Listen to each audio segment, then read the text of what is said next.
Thank you very much, and hello to all of you in this afternoon. We have heard this morning already a number of interesting contributions which are close to the topic we are discussing. We want to talk about cybersecurity as an enabler for digital sovereignty. Perhaps I start with two quotes. In February 2020, the newly elected president of the European Commission, Ursula von der Leyen, wrote, "I sum up all of what I have set out with the term technical sovereignty. This describes the capability that Europe must have to make its own choices based on its own values, respecting its own rules." Similar, in a recent released communication from the European Commission on the Union's security strategy, the intention to limit dependency on infrastructures and services located outside of Europe was reasserted, echoing similar rationales put forth by the Russian sovereign law. And we have seen today in the discussion already how closely digital sovereignty is no longer, as it was in the past, related very much to military issues.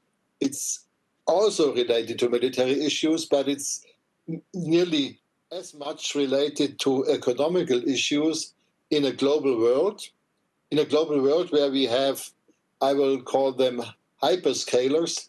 We have enormous giant companies which act around the world and do a lot in the digital field. And the interesting question is, to what extent do they really affect our digital sovereignty? So I will start with a question. I will not introduce the panelists. I ask the panelists to introduce themselves shortly when they take the first time the word in the discussion. And I would like to start with Jeremy Jurgens on a key question, namely, what are the main elements of digital sovereignty? Thank you, Manfred. So I'm Jeremy Jurgens from the World Economic Forum. I'm responsible for our Center for Cybersecurity, as well as all of our activities with industry and as well as in artificial intelligence. So, if we take the title of the session today, I'd actually argue that cybersecurity is not just an enabler, it's a necessity for digital sovereignty. And in this regard, we need to focus on securing the foundational technologies. And while there's much discussion around the role of digital identity, applications, social media networks, etc., if we look beyond that, we have a place to actually secure the underlying foundations there. And as I know we have a number of defense and security people here, I'll take liberty of borrowing from Mackinder's geographical pivot of history and suggesting to pivot that to the technological pivot of history and our necessity to secure the cyber heartland. And I'd focus probably on six key foundational areas. One would be around AI and everything that's taking place there. The second around the role of semiconductors. The third around the 5G and telecoms infrastructure. The fourth around all of the digital infrastructure that's inclusive both cloud, data storage, but also compute capacity.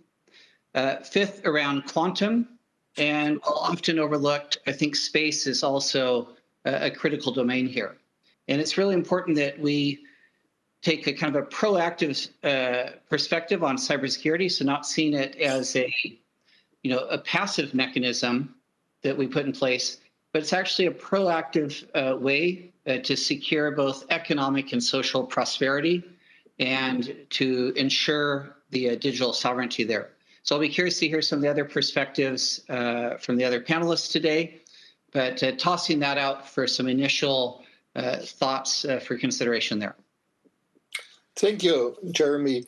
You mentioned a number of technologies which are not directly related to cybersecurity, as far as I understand.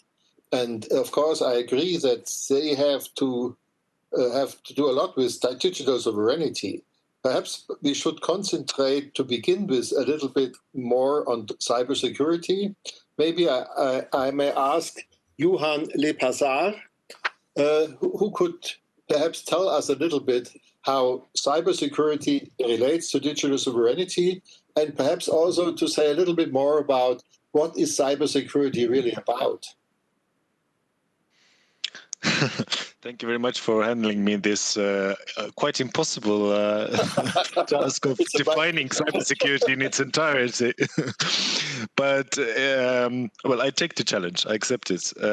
I think and when we look at the cybersecurity, we need to look at the different levels that enable us to say that we have a high-level common cybersecurity across the different fields and sectors. So, I mean, you have the political level, you have the investment level, you have the technological level, you do have a number of the regulatory level, and of course you have the research and innovation level. So I think they're all involved when we talk of an encompassing approach of the cybersecurity.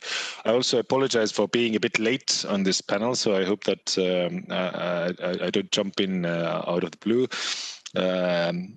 I'm the head of the European Union Cybersecurity Agency, and of course, when we look at the cybersecurity aspects of the digital autonomy or strategic autonomy, that I think is a key for us to set the next step. So, I mean, I would like to just point out a few aspects there.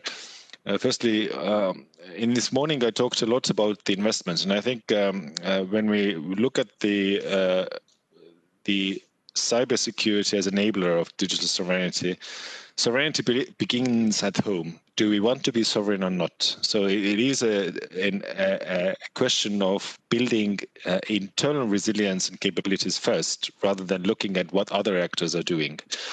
And one of the key aspects there is ensuring that we have enough investments in place. ENISA, our agency, is in the cusp of concluding a study where we asked 250 companies around Europe how do they see the cybersecurity environment, how do they implement the network information security framework, what are the big issues for them, what are the gaps, and one of the big thing was that that came out that 1/3 of them said that they don't have clarity about what is the end result that we want. That either at the EU level or national level, we still have quite a lot to do in order to define what do we expect our marketplace to do so that they achieve the cybersecurity. And there is another gap. 18 to 33% of the companies said that they have problems when it comes to resources. So they don't see that there is a kind of a framework in place to help them to tackle the investment needs. And I think we need to keep that in mind when we talk about the digital sovereignty, because this is where it starts from. If we don't put our money where our mouth is, then essentially it's just a lot of hot air coming out of the mouth. But let me turn to now the specific cybersecurity issues. And actually, that is something that I will echo what Jeremy said as well. I think we should look into the three issues. Firstly, is the securing the ICT supply chain, and how do we do that in the Internet of Things and in the future for the AI? This is a key factor. What I would put forward as a possibility is to look at the certification framework as a potential tool to address some of these issues. Not everything can be solved by having a certification EU certification framework in place, but some aspects of securing the supply chain can be tackled via the certification framework, both in terms of IoT, when we talk about specific products or product categories even, and AI when we talk about data. So the certification can be used not only for services and products, but also for processes. Then when we look at the mapping of the gaps in the future research direction, I think there, again, AI is one of them, but the quantum problem. I think this is something that we need to tackle head on at the European level. I'm very happy that we are progressing on finalizing the investment framework for the research and innovation field in the form of the competence center network for cybersecurity. but more needs to be taken in this. And I think there is still a kind of a glass ceiling when it comes to tackling the quantum issue at the European level. I mean, we see a lot of resistance of seeing that as a European subject, let's say. And the final issue is the European digital identity, the understanding who operates within our cyberspace. And why it isn't so important is that the identity and the ability to identify correctly the actors in our digital environment underpins trust, and that underpins cybersecurity as well. If we don't have this ability to do that, this undermines the trust, and this undermines also the cybersecurity of the whole ecosystem. Plus, there is a factor of strategic autonomy there. Majority of the players or actors now identify themselves via service providers which are not European.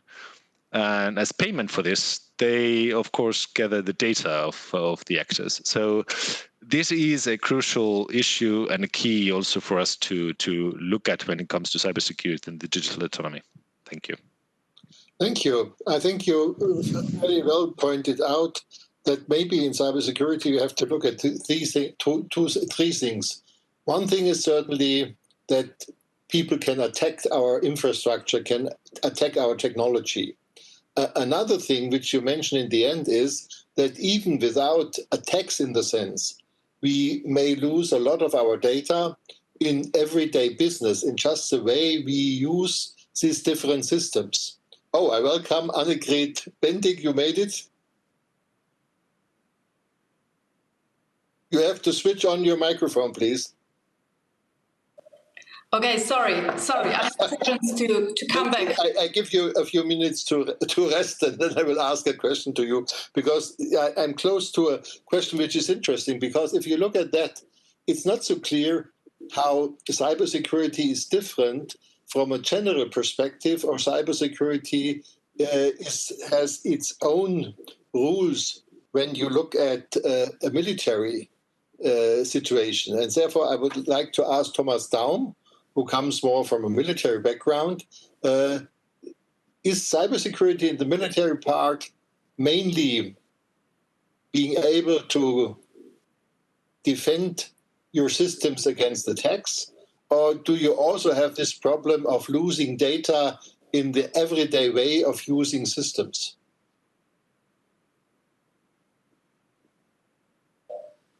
Yeah, thanks for that question. Good afternoon to all.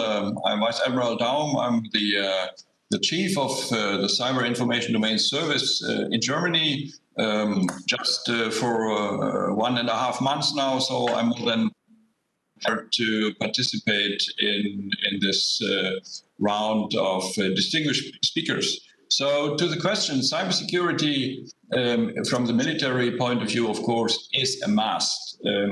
We see so much benefit from digitization in the day-to-day activities, bringing warships, airplanes, soldiers on the ground, boots on the ground together.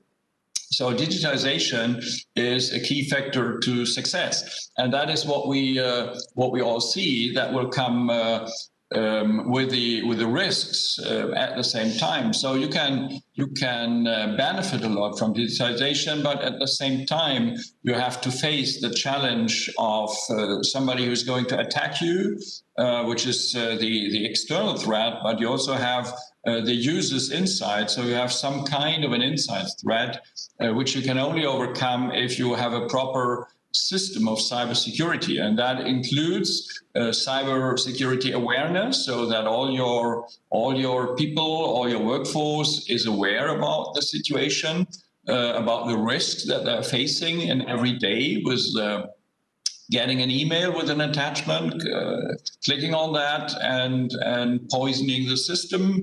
It's the situation of how you act with your data, because the delete button is easily found, but to bring back the data that you lose that way is another thing. You have any risk in system breakdowns that might lead to loss of data that you won't get back without proper backup systems and all that stuff. So to secure your data is a must, and that's what we are doing all the day. At the same time, you need to cover your system, which means you need to prevent the outside world to dig into your system. So that is with boundary protection devices and all that stuff. So there's a lot to do, and that is a permanent activity in the military from a cybersecurity aspect. Of course, you could also imagine that from a military point of view, the cyber domain is also getting to become some kind of war place. So this is operational theater, and that means that you are really heavily attacked and need to ensure that your systems, your protection, your borders, that works properly. At the same time, you have some kind of an interest to find the deficiencies in the systems of any opponent so that you might use it for your own benefit. So cybersecurity and the whole cyber domain is of utmost interest to the military. And of course, we need to do everything, which is a single nation activity. But at the same time, it's always an organization like in the EU, like in NATO, that nations work together on this effort. I'll stop at this point and happy to take any question. Thank you. I have an additional question, actually, because you really pointed out already something. One thing is to protect your own infrastructure, your digital infrastructure, of course. Another thing is to look at the infrastructure inside our country, inside of Germany. And of course, we know that there might be attacks, and it's often very difficult to say whether these are military attacks or whether they are criminal attacks.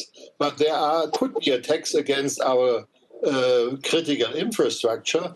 And an interesting question is, to what extent is this also a task of our military forces to make sure that such attacks cannot take place or that they can do something against such attacks? Do you see that as part of the responsibility of the military?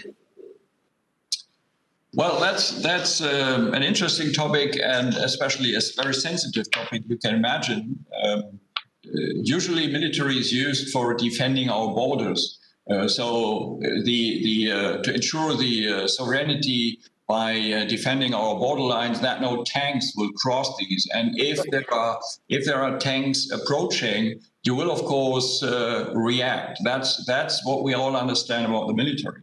So if we talk about IT, about cyber, about the virtual cyberspace, then if you can answer the question where the border is in that case, between maybe inner and outer security, then I can answer the question what about to do in the military.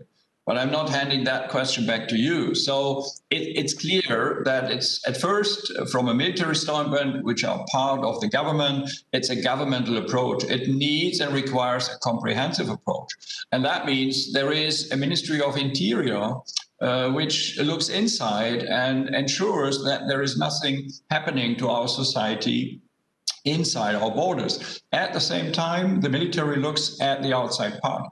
As the, so to say, the clear understanding of inner and outer area, of inner and outer security definition has faded away in the cyberspace, there is no real such decision and definition. So at first, all these ministries, the Ministry of Defense and the Ministry of Interior and some others work closely together, and that is the approach. And then it's like in other things, what we see in the moment at the pandemic crisis of COVID, if there is a requirement for armed forces to help inside, then they can do it if they are called under clear legal restrictions and all that stuff. So if we are able to help, we can be called, and then we are authorized by political mandate to do it. And that is what we are actually doing in the cyberspace. There is a National Cybersecurity Center, which includes all the ministries with their with their experts in that stuff. And that's a day-to-day activity, talking about things happening in Germany, getting information about incidents, and then reacting. And contributing with information is one part, and if asked and if authorized, act with our security teams, with our forensic teams, with our incident management teams. That is an opportunity that can come. So I need to make it clear, there's one part, so to say, in peacetime, if something happens. And of course, there are some more open possibilities for the military if we are in a crisis or war scenario and we have another mandate. Thank you. Thank you. Well, this is just what we observe in many places, that this digital technologies tears down borders. And so the clear borders between military issues and non-military issues disappear, at least in the field of cybersecurity to a large extent. And therefore, it would be interesting to understand a little bit better how security in general relates to cybersecurity. So I welcome Annegret Bendiek. And may I ask you how you see cybersecurity as a part or an issue inside the field of security as such, as in general? Yeah, thank you so much. Thank you for being part of this really interesting debate. I think when we look at the national level, it is pretty different than if we compare it to the EU level. On the national level here, the Ministry of Interior is, of course, the leading ministry when it comes to cybersecurity. But we know if the cyber attacks are coming from the outside, and the security of Germany is tackled, of course, then automatically the Ministry of Defense comes in. And I think one challenge for us on the national level is really when we are reforming now our IT Security Act, that we will see in the future a more centralized approach to cybersecurity within Germany. That is, I know there are sensitive issues that are linked to this competence issue. So we are still living in a federal system. We have, the prohibition that the military does not come in when there is an internal domestic security problem. So we had all these discussions around the fight against terrorism.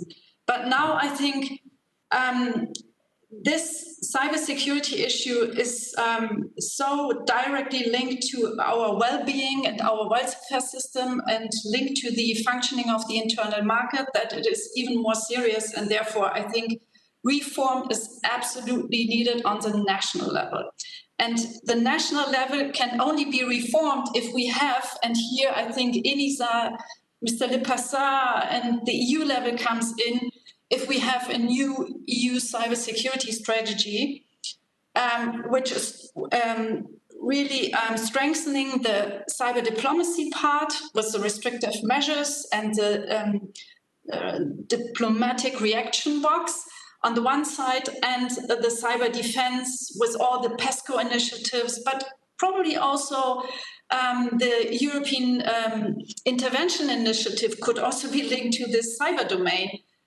It's outside the EU functioning, but nevertheless, I think it is about an empowerment and a strategic capability within cyber foreign and security policy. And this is really, I think, a chance, an opportunity, not only for the EU level, but also for German politics, where we have this strong division of labor between the different ministries. And here I see really a good opportunity to link in a better way internal and external policy. We have done that with the new security union strategy, and we can do it also with the new cybersecurity strategy on the EU level. We need the EU to reform ourselves, I think. Okay, thank you very much. I think you already pointed out that some of the questions we are discussing are not military questions, are much more general questions with respect to cybersecurity. And this brings me to another interesting question. How is privacy involved in this question of cybersecurity? And I welcome Ralf Wintergerst. I know he is very much in general security topics with his company. And of course, if I say privacy, I do not only mean the privacy of individuals. It's also, quote, the privacy of companies. So the privacy of a lot of the processes and also the business going on and also the social context going on. And I guess this is to a large extent related to cybersecurity. And today, this part is not so much attacked perhaps by attackers, by hackers. It's much more attacked by the large companies that are in Germany active with search engines, which social networks and so on, and they gather a lot of information which certainly is part of the privacy. And the question is, don't we have to do much more to look at that and perhaps also to introduce more regulations on that? Ralf. Oh, thank you, Manfred. You ask questions. Very good. Yes. Thanks for the question. Yeah. Well, I'm Ralf Wintergerst. I'm the CEO of Giesecke+Devrient. And Giesecke+Devrient is in many fields, always with one foot in the physical world and with one foot in the digital world, right? When it comes to payments, to identities in digital or in physical forms, when it comes to payments in physical forms like cash or with digital payment schemes, we issue a lot of digital payment schemes. And in that relation, we are actually very much linked to, Manfred, the points you mentioned. And Juhan, anything unclear? Is the tone working? Oh yeah, it's working. Just go on. Okay. All right. Okay. But coming to your point on privacy, I think probably if I go a few levels up, I think why we talk about digital sovereignty and cybersecurity is that there's a growing concern on the influence of non-EU tech companies over European space, European companies by actually gathering a lot of data and using the data. And we lose the control over our own data, not just the citizens, but also businesses, companies, member states. And that is one of the points we have to carefully look into. And the number of, let's say, our identities in the digital space is growing almost day by day. We all have several digital identities. We not just have a physical passport of the country you're actually residing in. We also have plenty of digital identities where we leave marks in the company. And as a company, we have to deal with social media, which is becoming an advantage, but it's also becoming a problem because all your people are in the digital network. And if you not have a good policy in place, maybe things go out of the company you don't want to have. And that is probably one of the points you mentioned. If you not have control over your data and what you do, then you lose the ability to control on what your company's secrets are. And that is probably a very critical point on the social media side, which everybody is using to position also himself. In the end, we also have to position our company. But anyway, your connection point was privacy and cybersecurity. If the world becomes ever more connected, not just people with digital identities, but also things, that is another equation that we connect machines. We come to the area of industrial cybersecurity. We run a lot of production plants in the company as well. And we do that in different regions of the world. So we not just have to protect the identities and the privacy of our people and as a company, but also of our production environments. So making invisible what is typically seen in the connected world is very important in areas where you produce security technologies. In some other panels, there was mentioned the integrity of the supply chain, which of course can be very much attacked if you not take care of that. And if I take that into equation of what companies need to protect, it becomes more than just having a good cybersecurity shield. It is like a holistic view on how you protect your company secrets, your information security, your data breaches, but also how you ensure that your industrial environment is more secure. I think governments at present are doing a better job than industrial companies in protecting their infrastructures. I'm not sure whether I responded to your question because it was very wide, but maybe I'll leave it for a moment here. Okay, thanks a lot. I think I pick up what you said about digital identity. I guess we have to discuss digital identity related to sovereignty and to cybersecurity at the same time.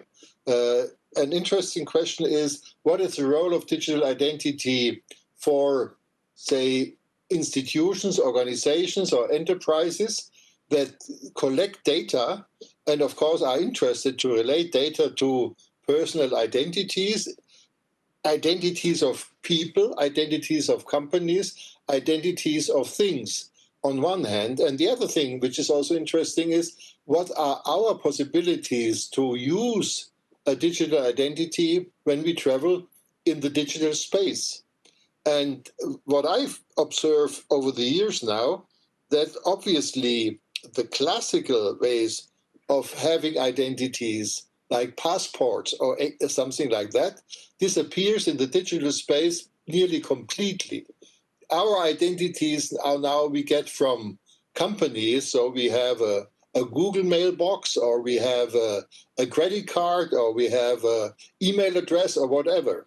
And this is something which is really a little bit worrying, because in a certain sense, it shifts away the responsibility of the governments, of the nations, and replaces such things by, say,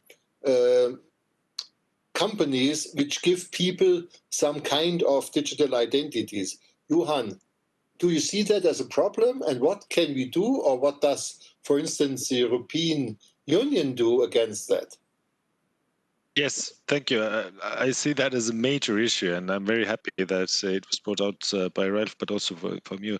Just before I answer this question, maybe if I can bring in one other aspect of the cybersecurity and European digital autonomy or strategic autonomy.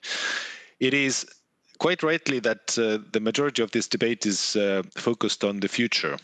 So we look at the future technological developments. We look at what are the ways how we pre-position Europe vis-a-vis these future developments. But we also need to look how we impose this concept into our past. And the reason why I bring it out is because the majority of the cyber incidents and majority of data breaches have happened due to vulnerabilities in legacy systems. And legacy systems is really something that is part of our digital environment. It's not only the future of IoT and the future of AI and the crypto computing that we need to look into, but really how to phase out the legacy systems. And we saw that it was an issue when we look at the 5G. And part of the 5G toolbox and part of the measures that the member states have taken is really to see what can be done in order to mitigate these risks that stem from the legacy system. So we need to have this part of the debate also included. But looking at the digital identity, indeed, I mean, it's a key concept for any kind of a secure internet to understand who operates within this internet. It's not and when you look at the way it can be done, we do have a framework in place in Europe, which is essentially a framework which allows recognition of national digital identities.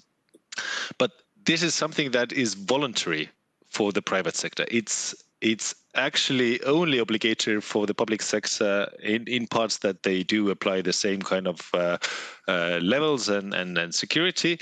But it is voluntary for the private sector. And as a result, the private sector does not use the European framework to mutually recognize the digital identities that the public sector normally gives. And I think this is a key aspect there. And we need to really look into this, how to bring the private sector within the framework and what can be done at the European level to really help member states, but also perhaps private sector actors to develop secure digital identities for Europe. And this is not only for the use of private individuals, but increasingly it's very important for the Internet of Things. Botnets could not exist in an environment where computers need to securely identify themselves. And I think it's a key question when you look at the vulnerabilities in the threat landscape of the internet. Where do the attacks come from? Where does the insecurity stem from? It is about actors who we fail to identify as malicious. So having a secure digital identity, not only for individuals, but also for the industrial part of the internet, is increasingly important. Yes, thank you. I think if you think a little bit about where we are and where we came from, you realize that when the internet was created, people did not think at all about what would happen 20, 30, 40 years later. And now we are in a situation where we are, on one hand, confronted with an internet which is an incredible, ingenious construction, because it was done for a completely different purpose, but now it's used all over the world, on one hand.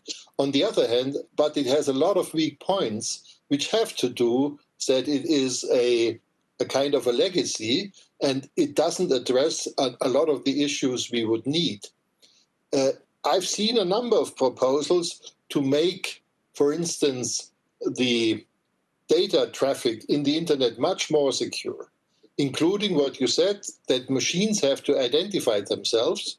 I would be interested, for instance, in a technique where users in the internet have to identify themselves in a kind of justified way, so that you can be sure that if somebody sends you an email message, that the email message exactly comes from the person who claims it came from. And we have technologies today where we could do that. But unfortunately, it would be very difficult to turn around all the stuff we have around today. Jeremy, do you think there is a chance to go back to a number of principles, security principles we have developed over the years, which would make the internet much more reliable, much more secure? It would be much more difficult for people to misuse it. Is there a chance for that? Yeah, I think the chance I don't know, but I do see it as a necessity. And we can actually think of the digital identity as the critical element of, the new social contract. And, like Annegret, your work, bridges all these different sectors coming together. And, it's not just the state and industry, citizens. We have to look at the entire ecosystem there. And digital identity plays a critical role there. And, if you think kind of 5 principles, also building on Ralph's point that there's multiple identities, both for people, but as well as for devices and machines on the internet. A, they need to be fit for purpose. B, they need to be inclusive. They should be useful, right, in what they do. Should offer some choice, which actually underneath that will help basically stimulate the innovation necessary, some of the competitive behaviors. And ultimately, they have to be secure. And then that brings us back to this topic of cybersecurity. And I appreciated Juhan's point on thinking both broadly across the entire Internet of Things. And where we work at the forum, we realize that the discussions we have with the aviation sector are very different than those with oil and gas, with factories, with the health system. So there's some shared principles, but then they need to actually be adapted to the context of the given domains. And we can't live with this illusion that somehow the cyber world is disconnected from the analog world. Today, they're deeply integrated in almost all parts of the world. And were we to break off that integration, literally the economy and society would stall to a halt and regress. And furthermore, as we think around, kind of both the current operational security, but also the future operational security, having the skills in AI, building in quantum secure computing from the beginning and transferring legacy systems over to new models will be critical. So in this, industry plays an important role because they're often at the front line of both the attacks and basically addressing that and preparing the people. So I think this kind of public-private partnership with the private sector, with government, but also with the input of civil society to make sure that we're building a kind of a secure society that citizens want to live in, that we would aspire to, is quite important there. Thank you. Manfred, can I make a comment on that? Yes, please do. Well, if I take it from a very practical standpoint, because the question was how can we turn it back to more security? A very practical example I have in-house in our company is that on the one side, we actually are in the space of currency and you deal with central banks, which typically put trust and security at first. And then we deal with commercial banks who have payment schemes. And when you make an electronic payment, you offer your personal identity together with a payment transaction. And the real thing is convenience, convenience, convenience over trust. Yes. And I'm not sure how to put that back, frankly speaking, because the pull for convenience is so hard, and it's a real battlefield against the large tech companies who have designed very convenient processes over security.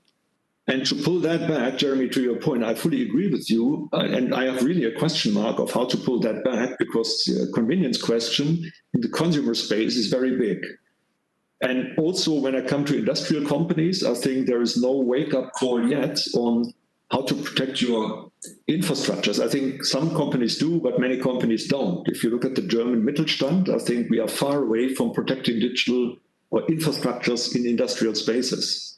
But it's a point I'm struggling personally with, security and convenience, security, trust, and convenience, and how to bridge that much, much better. But so the point is very valid, but the practical life shows very big pull towards convenience. And there's a point that is related to that. It's interesting to see that the internet, at least internet technology, was initially created by some work which was done for the US Department of Defense. And it's interesting because at that time, the military part, but in the technological sense, always at the edge. And the non-military part was following. Now, Thomas Daum, I have the feeling the last 20, 30 years this has reversed. Because technology gets so important, technology has so much money in it, that now the technology, at least the digital technology, is run by private companies, at least in the US and in the Western Hemisphere. China is a bit different, but this is a thing which we have to discuss a little bit later. How do you see that? Is it really true that now the private sector is pushing technology and the military sector is a bit behind? Yeah, first, thanks, Manfred, for the question. And yes, I would comment in that way that military has been pacemaker for technology some 20, 25 years ago. And there's a lot of things that you could find apart from IT technology, communication technology, that has been driven by military development. But I would say, in fact, that's far away. It's at first the pacemaker for the military was also in a geostrategic situation and environment which brought a lot of money into the armed forces, so they could invest that money in new technology. And of course, if we talk about our friends on the other side of the ocean, the US. Money didn't play a role in the different areas that they invested in. So that has been true for a long time, but that has changed over several years, especially with the, so to say, the Cold War confrontation of NATO, Warsaw Pact, that disappeared. So there was an idea that investment in the military is not appropriate because there are so many other areas. And I'm not discussing if that was right or wrong at the time. I'm just taking the fact that the money available for the military to invest in new technology and be a technological pacemaker, that disappeared. And of course, the private sector, the industry sector took over, so to say, and had their own investment. So that's absolutely true. Yes, we are in a situation where we have a new definition about how is our security environment. Do we need to invest more in Europe as a military environment? Do we need to do more to secure environment? Can we concentrate on the work together within NATO, or does the EU need to play another role? This all has come to reconsideration that we should invest more in our military opportunities and capabilities. And we had this morning the discussion about the two defense ministers talking about the 2% investment per year per nation to bring things forward. If I get a feeling about where we are with our armed forces across Europe, then we are all behind. So I don't see that even with going up to 2%, we can bridge that delta behind the, so to say, civilian or industrial development. So we will always need to take that funds for the military to try and get those things that have already been developed and ensure we can use them in a military environment and for military benefit.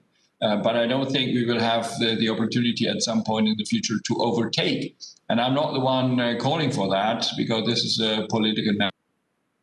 Yeah, but the problem there is that we have to face two things. One thing is the military side, the other thing is the economical side. And it's not so clear to me what is more as a challenge for our sovereignty in Europe. So I would like to ask Annegret. Today we have heard from the Minister of Defense from the Netherlands that she said they feel not in a situation where they could really be good enough to be able to answer that challenge. And therefore, my question is, what is the situation in Europe with respect to security, in particular with respect to cybersecurity? And if there is a problem, is it more a military problem, or is it more an economical problem, or is it a completely different problem? Yeah, thank you for this question. I think the problem behind is here that we do not have yet a common threat assessment.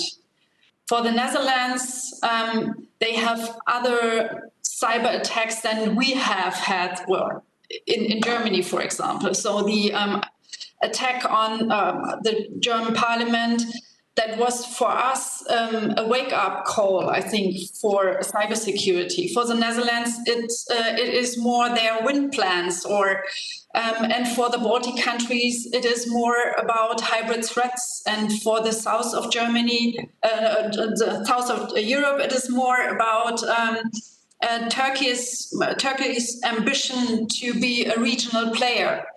And therefore, I think what is really crucial, and therefore I find this initiative taken by the Ministry of Defense and not by the Ministry of Interior here in Germany, because normally they are in charge here for cybersecurity, to have this common threat assessment. I think it's really crucial, and without that, we will never can define a real European interest for this field.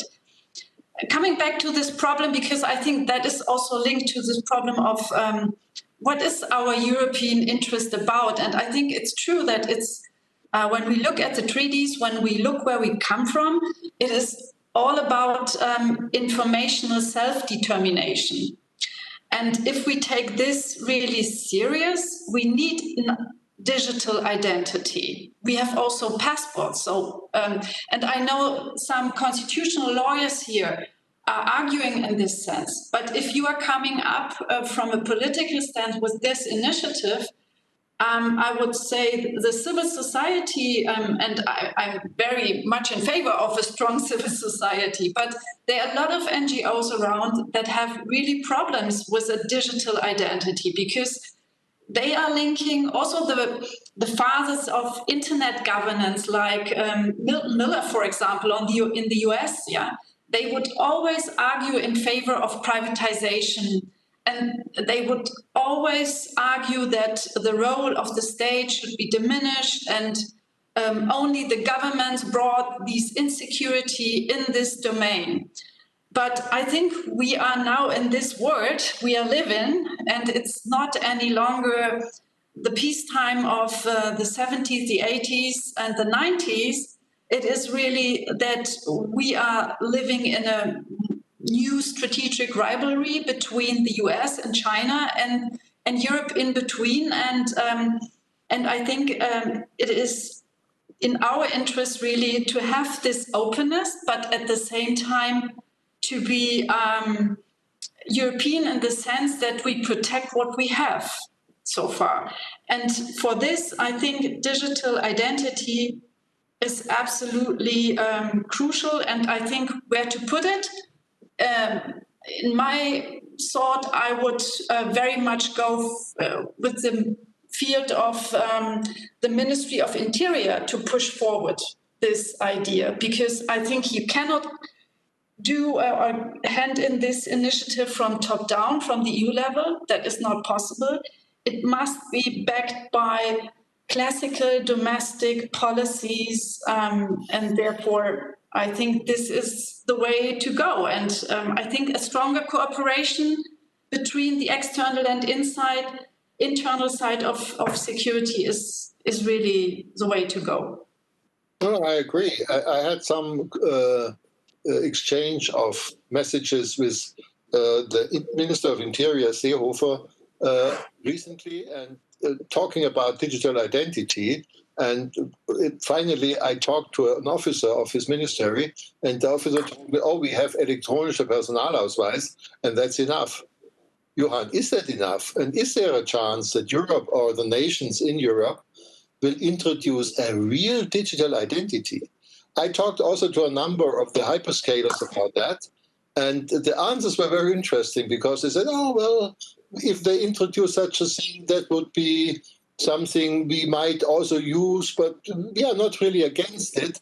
But you could read between the lines that they say, if there's nothing happening in that direction, that's the best for us.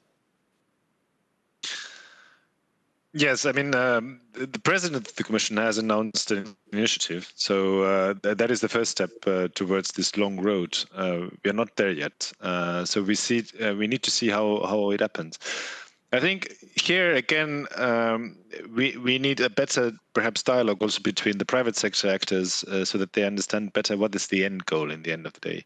So the hesitancy comes, of course, from the fact that they now are not within the scope of the EIDAS, which is the regulation that sets up the mutual recognition of the existing digital identities within Europe. And they, of course, are a bit hesitant whether, extending the scope to them would have merit from their perspective. I think here this is the place where we need to set up the dialogue in order to explain and understand the end goal. And I think if the end goal is clear for everybody, then having a regulatory tool in place which would set the framework for this wouldn't be a problem. At least that I see as my perspective. From the cybersecurity point of view, as I said, this is essential in the long term to have a secure cyberspace, but also to have the strategic autonomy in the cyberspace that we need. So from purely from the cybersecurity point of view, we see that as an essential step. And in the same way that you have national identities, you should have certified, secure digital identities in digital space. Yeah, but how could I agree more? But if you look at that, I get the impression that what we see today is that these big companies that are on their way, they are technological, so much more competent than organizations which are with the governments, that a difficult question is whether they would, our governments would really be in a position to come up with a solution which could compete with the solutions we see in the private sector. And it has also to do with the question which we discussed a little bit before that, that Europe and the other regions in the world, they are, with respect to digital innovation, far behind.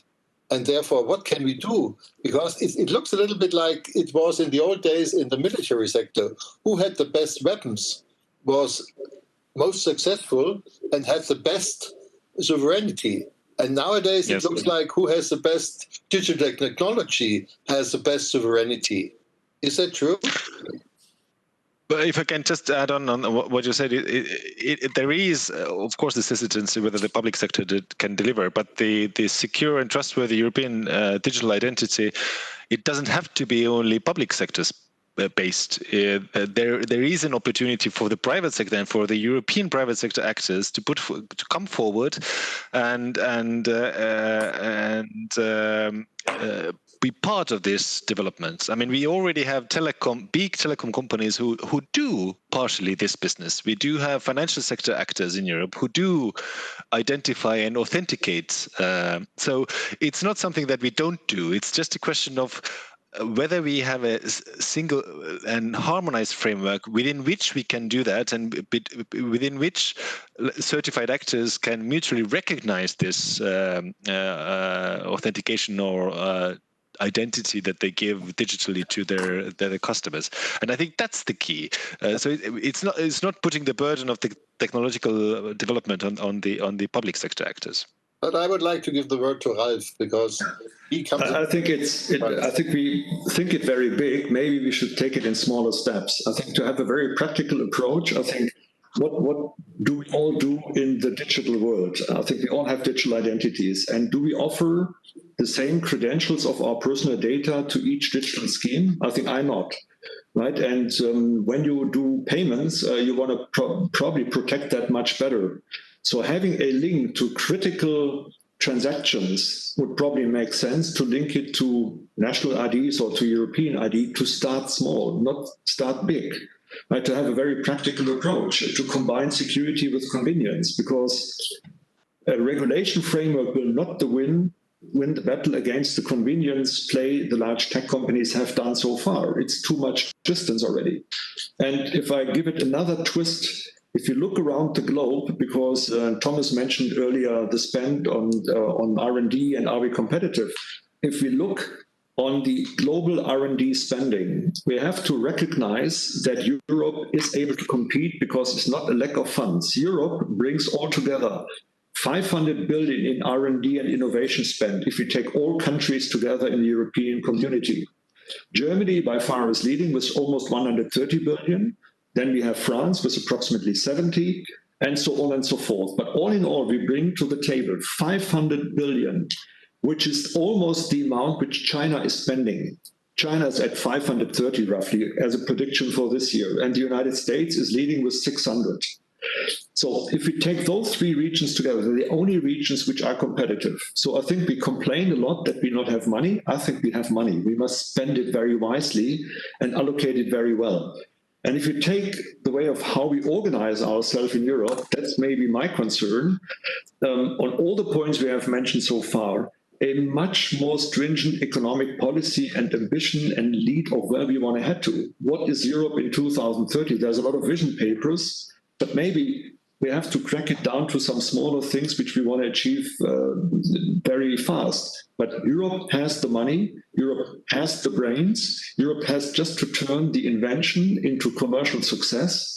And this is where the collaboration between the institutions and the companies has to work much, much better and easier. We are very much weighted with theoretical concepts in Europe, but the practical application, and this is where the US is very strong, actually, this is where we fall back. In China, it's a different formula for success, but I think that formula for success in Europe just has to be minor adjustments, because my strong point is we have the money, we must spend it wisely.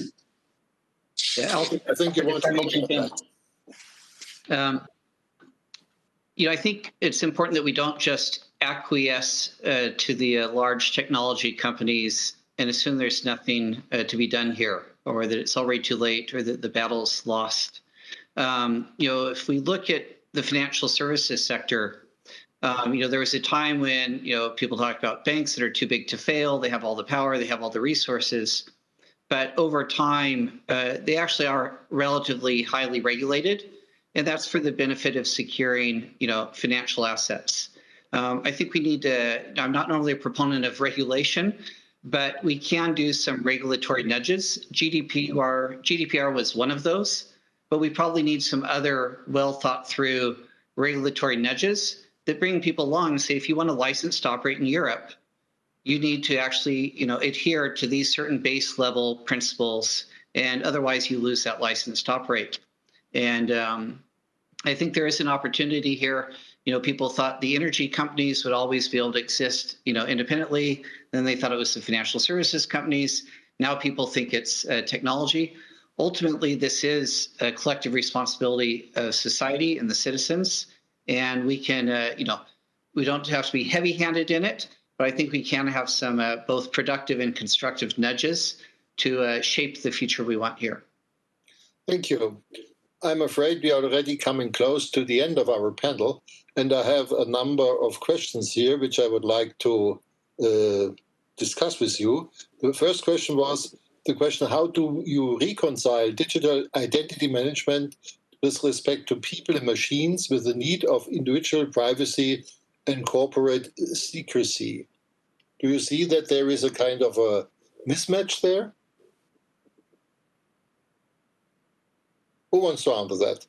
Well, if I can start, maybe perhaps I don't see a mismatch. I think when we look at the framework that we built in Europe, the first, let's say, the first strong regulatory act was the General Data Protection Regulation. So we dealt with the issue of privacy first, but followed closely with the Network Information Security Directive. So we look at the securing the overall ecosystem. So I think they go hand in hand in Europe, and we do have quite a balanced framework in place already to which we can build on. So I'm feeling quite confident that this dichotomy is something that is well handled already in the current framework, and of course this is something that we need to evolve. Any other comments?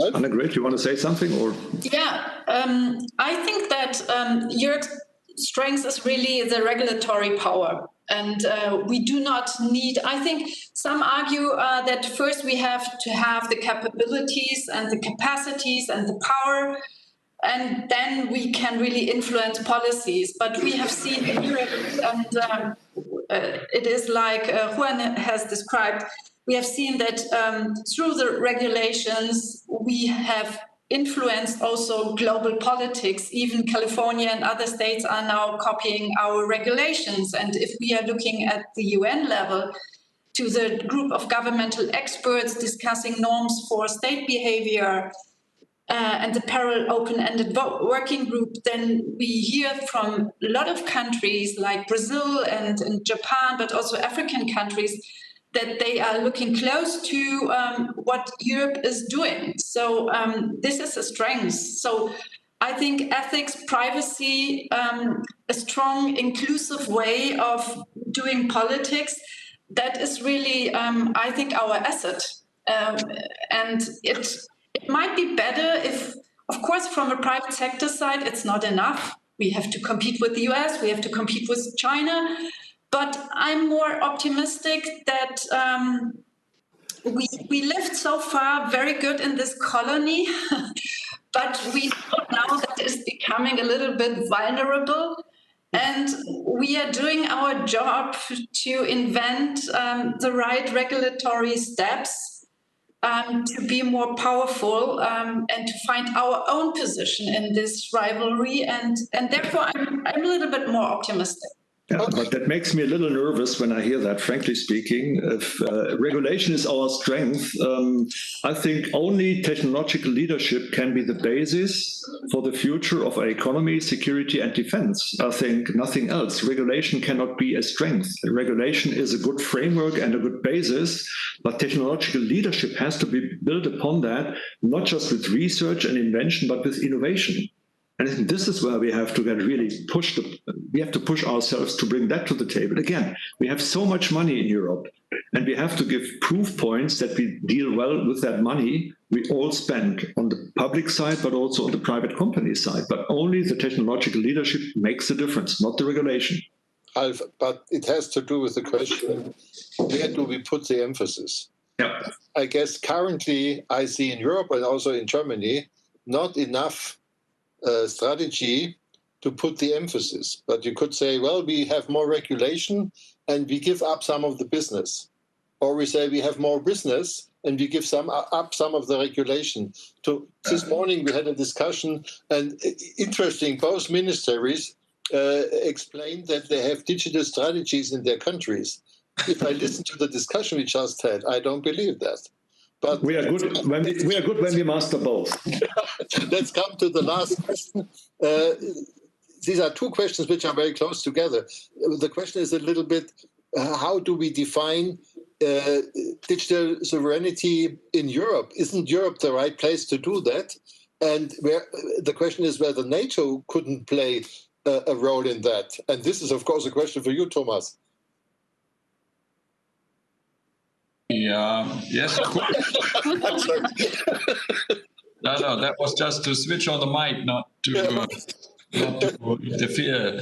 Well, I think we need the complement approach. NATO has a role to play, and the EU has a role to play. And NATO, of course, is more dominant in the military part of the house, although we all understand it's a political endeavor. And the EU, of course, has a huge and large political environment where the military plays a limited role. So we see on what NATO, of course, is doing is always focusing on the military part of the house. And in that part, NATO works together to ensure the sovereignty, digital sovereignty, at the same point of the NATO force and the NATO nations. And on the EU side, we have that as well, but on a limited scope. But there is an effort required on both sides, I think.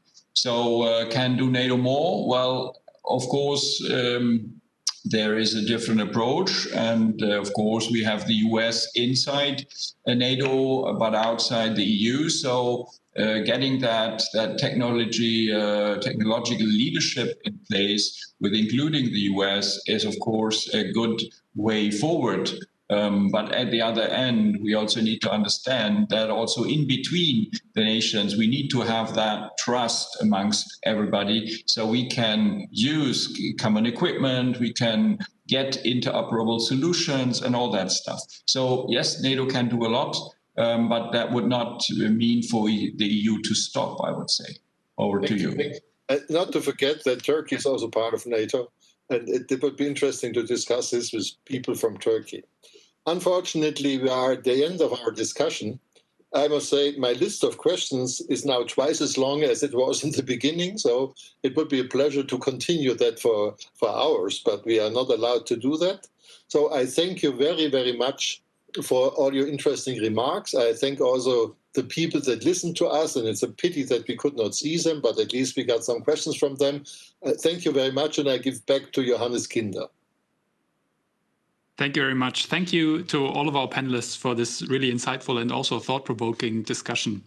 And thank you to the audience for providing additional questions. We now have a short coffee break, virtual coffee break, unfortunately. But you'll have another opportunity to visit the virtual booths if you haven't had the chance so far. We will then reconvene at 2:30 for the final session of this afternoon.